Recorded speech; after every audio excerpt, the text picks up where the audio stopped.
What's up, guys? Welcome back to Majin in the Forsaken Kingdom, and this time we're going to be finally heading into the Tuberius stern area. And this video is actually going to be pretty important because this is where we're actually going to acquire the fire fruit ability finally. It's going to be pretty awesome. I did great!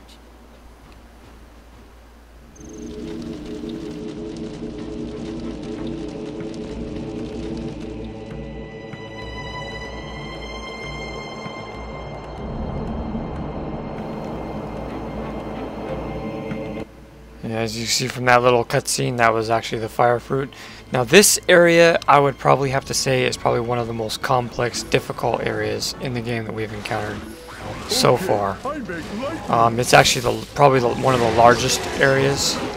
So there's to collect all the items and everything, you really got to know exactly where to go and complete everything. It took me a little while to figure it out, but. I go away. I go now.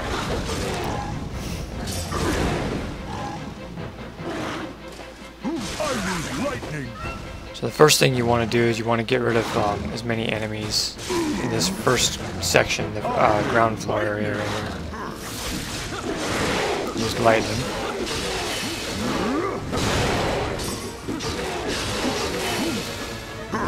Try to go for those finishers if at all possible. I was still not, great enough to do finishers, all the time. But try to get as many of them as you can.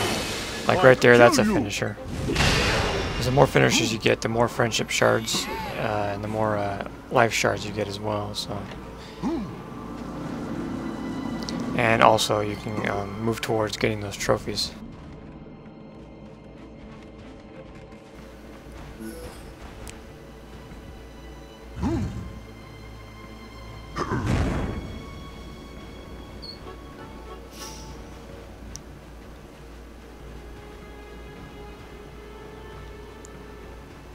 Yeah, this area is quite difficult, and I'll be explaining that pretty soon. Now, as you can see down here, there's a wall of flames like we saw in one of the previous areas that we can't get past yet. But since we're acquiring the power of fire in this section of the game, we're finally going to be able to bypass those wall of flames. And the first thing we got to do is we have to get to this switch to unlock this door.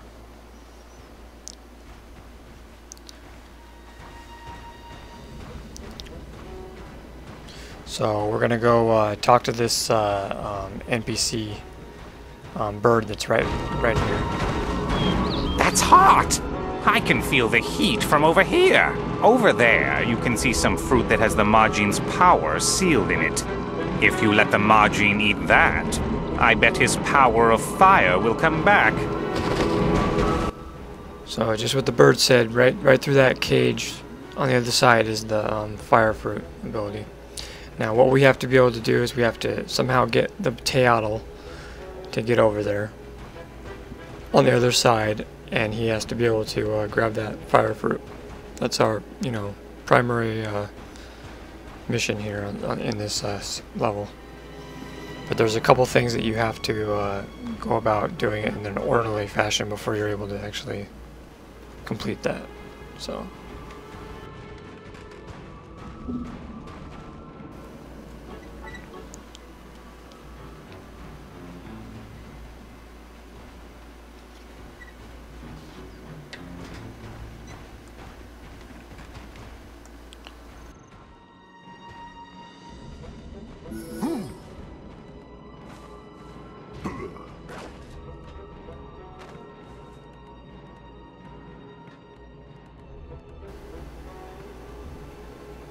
Yeah, I was actually lost a little bit trying to locate my way around. There's a ledge around here that actually has an optional treasure chest. One of the treasures in this area. It's right here, actually.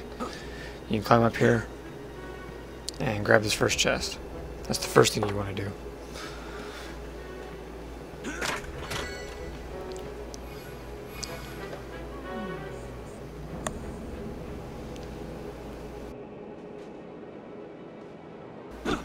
You can see I had that death eye right over there. I tried to run, jump, and slam and hit him. Okay. Now it's hard to spot, but there's actually one of those Chimerian, or what do you call them, the lizards that are on the wall. It's right here is where you actually have to go. That's how you get up on the second part of the area. Get on my back. And this is when the mission starts getting a little bit difficult. So you got two routes you can take. There's a door that's down there, and then there's an upstairs. Obviously, you can't go through the door yet because Teatl can't I wait here. access that area yet, so you have to go upstairs. And this is where you have to sneak around a little bit and try to take down these guys, these soldiers of darkness. And you got to remember, throughout this entire, probably almost the entirety of the mission, is you'll be left alone. You won't have Teatl with you until almost close to the end. So you have to keep that in mind. You want to try to use the sneak ability to your advantage and try to take down the enemies as fast as you possibly can. And they will respawn. So that's another thing that makes this mission a little bit difficult, is these enemies will respawn over and over again as you're trying to complete the objectives and gain all the collectibles and items and stuff like that. So.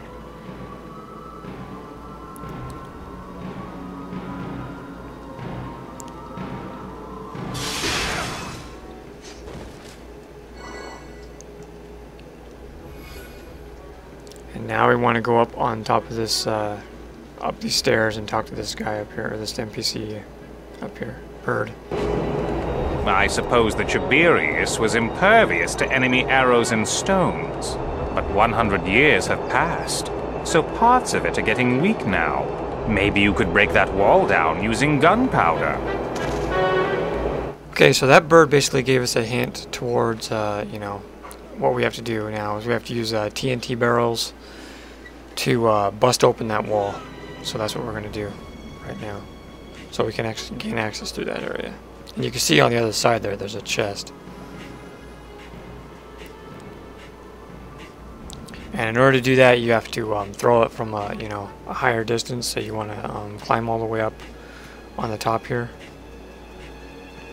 and then throw it from there, and it should explode the wall. Kind of at an angle. Just like that. Tepeu, you did great.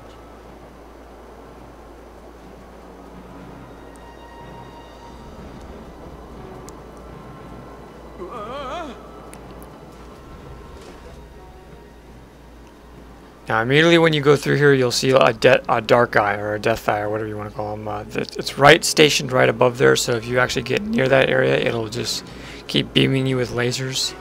So the secret to this is you want to throw a TNT barrel right under its field of vision, and then you want to throw a rock right at the TNT barrel, and it'll actually explode the TNT barrel. And when it does that, it'll blow up the wall behind it, so you can actually get through there now to the other side. And the first thing we're going to do is we're going to go around this corner and grab this chest.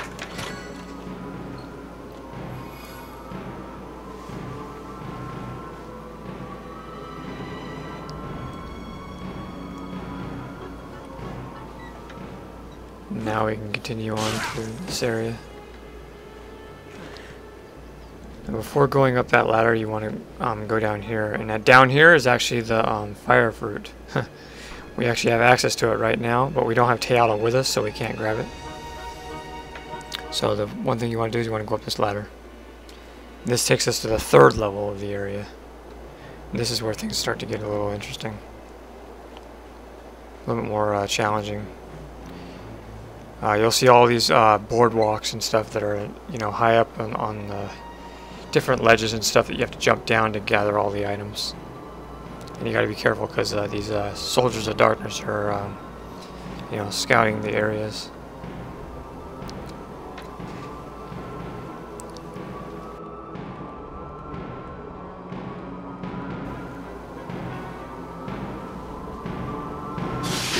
Take care of that guy.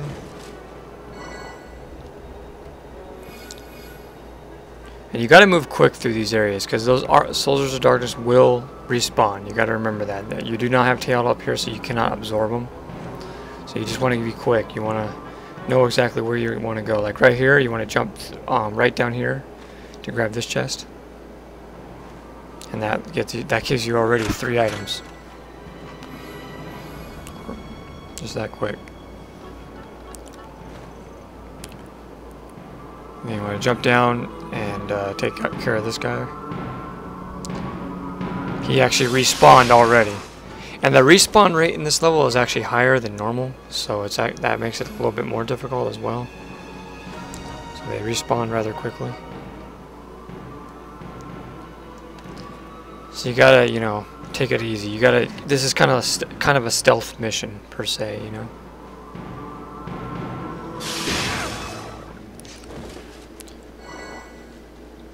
You also can get quite a few silent kills in this mission if you're trying to get that achievement trophy for getting 50 silent kills.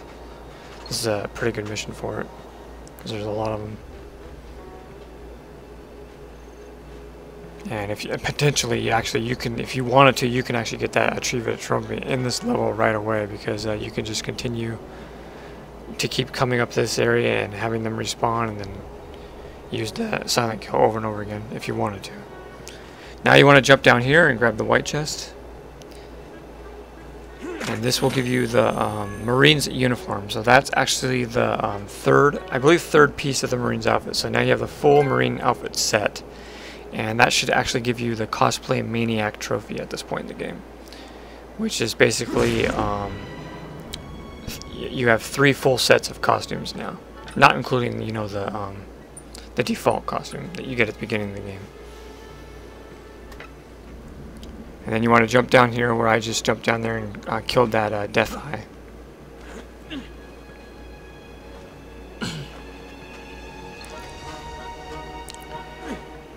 And now we're back at the bottom area, but we still have to continue going back up there to collect all the items. I go now.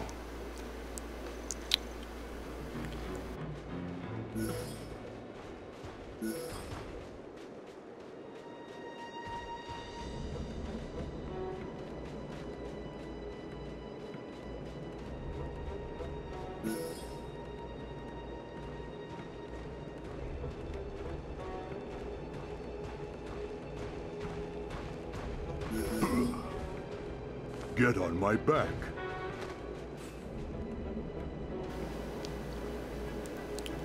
We got to get to that lever right over there on that other side. So that requires another, you know, you have to go to the 3rd top floor area again, and then you have to jump down and get to that area.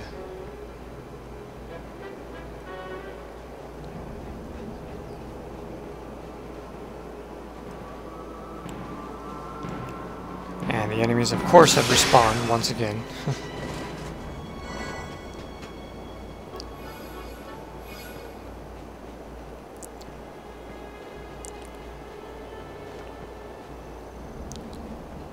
And it's actually right below us. You can see the bridge or the area down there. You just want to jump down here, and then you're right in line with the doorway. You did great. Or the lever that unlocks the door. So now we can finally bring Teotl through here. And that's pretty much, you know, the whole... So we got most of all the items. Now we have to focus on bringing Teotl through the area and to the fire fruit.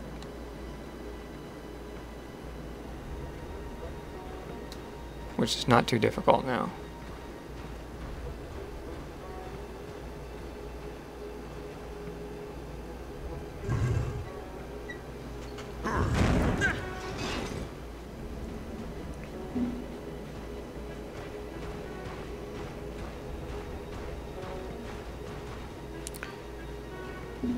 And we already know where the fire fruit is. We just got to bring Teotl there. It's right past this this eye. You know, the death eye that was in that room, right next to the ladder.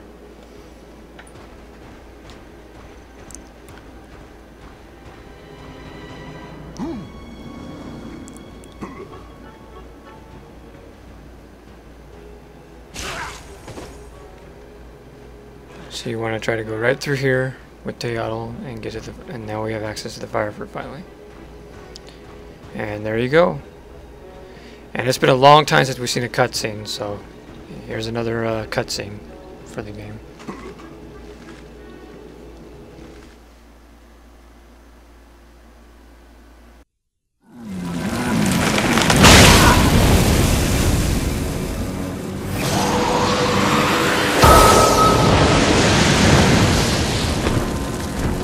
I have firepower again.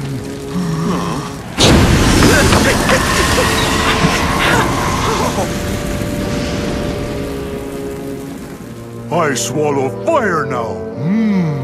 Breathe out big, big flame.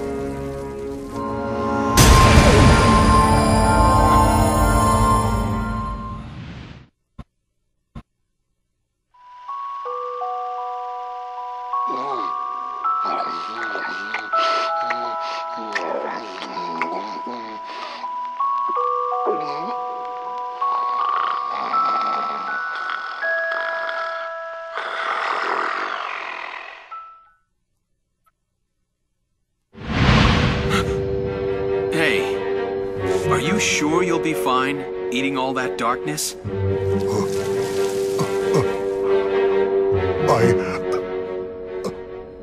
I hungry.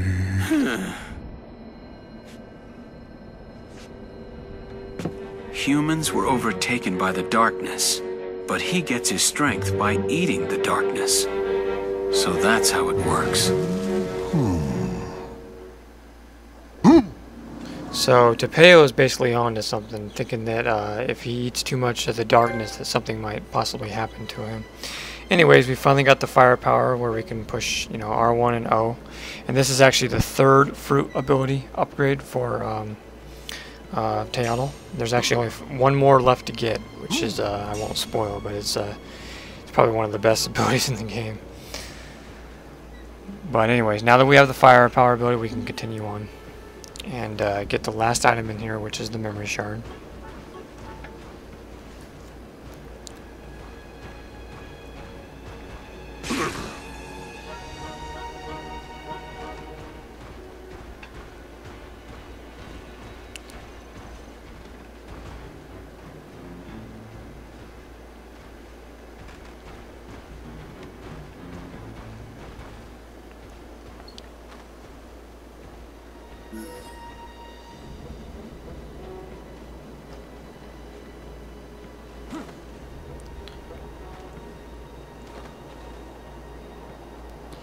So you obviously can't bring Teotl up here to these catwalks, so you want to grab the memory shard yourself first and then rejoin Teotl.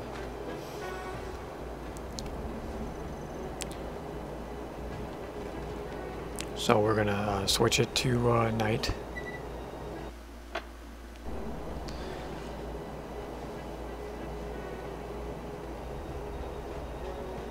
And then you can see the memory shard is actually right on one of these catwalks.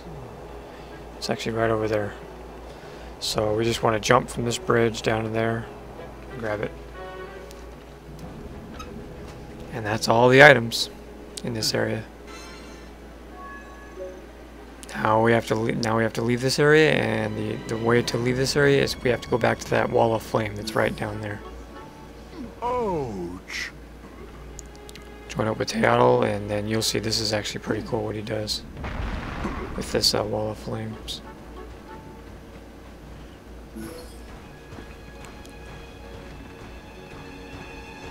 You select the action button, and you just sucks in all the flames, and it's gone.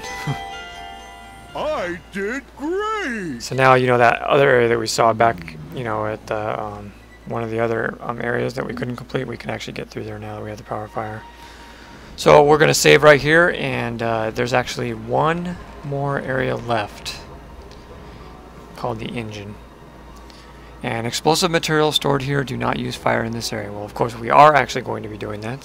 So, because these, the first time you actually get to use the firepower to, you know, explode those boxes. So that's what we're going to be doing next. And here's where I actually kind of looked at my Majin stats. We have like, let's see, I'd say about 2 more stamina and 1 more strength left, and then we got 2 lightning and 3 fire upgrades left to get. So in the next video we're going to focus on the final area before the boss fight, and we're going to be using the firepower to complete some of the obstacles in the next area, so look out for that. And after that we're going to be heading straight to the third boss. So I'll see you guys next time. Thanks for watching.